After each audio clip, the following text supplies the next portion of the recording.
Hey there. Doing kind of commentary on a Wing Tsun video here. This is I think it's Marcin Wing Tsun Association. I'd seen these guys years ago, like when I was really into the kung fu. Um, if I recall correctly, they're like in MS lineage. But anyway, I'm just kind of like reflecting on what I'm seeing here and what I have learned since in studying other things. So there's some cool stuff in here, and then some stuff that kind of demonstrates like they show the edges of what they're familiar with or what they're training their body to do. So I just kind of share a little bit with that. So got some music, European Wing Chun techno stuff. So there's a self-defense scenario. This is where I got motivated to do this. So the dude jumps guard, arm bars him, pops up, and then beats him up with chain punches. So here's some chi sao. That was like the chip tune drill into like a Nook Sao sequence, but that when I was training it, it was like programs 6, 7, and 8. Alright, and then there's some finishing drills here from the chi sao situations. So it looks like usual Wing Chun technique, there's some Buji form. Yeah, it's the same structure that you see with the weight for far back. So here, this is interesting. That's just a conditioning drill.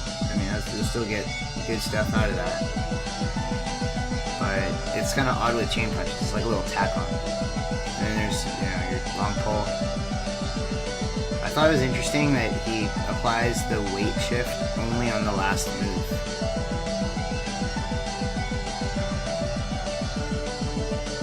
And that's just jiu-jitsu, followed by chain punches.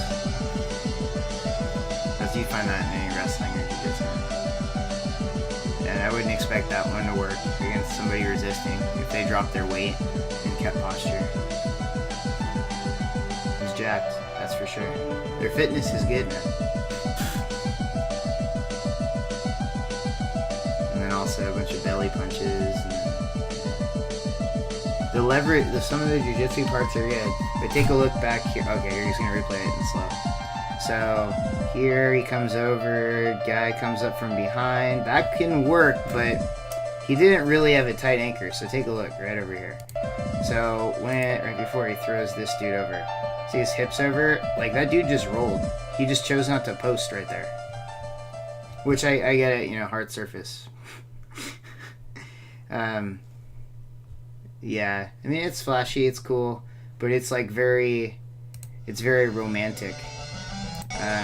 I found like a lot of the Wing Chun guys are like, it's cool. Like doing traditional martial arts to just do traditional martial arts is no problem. But you can do any activity for cultural reference or value meditating. Getting a little break during the day. But like when they ignore biomechanics and real efficient motions and then attribute it to self-defense, it's like it's tricky.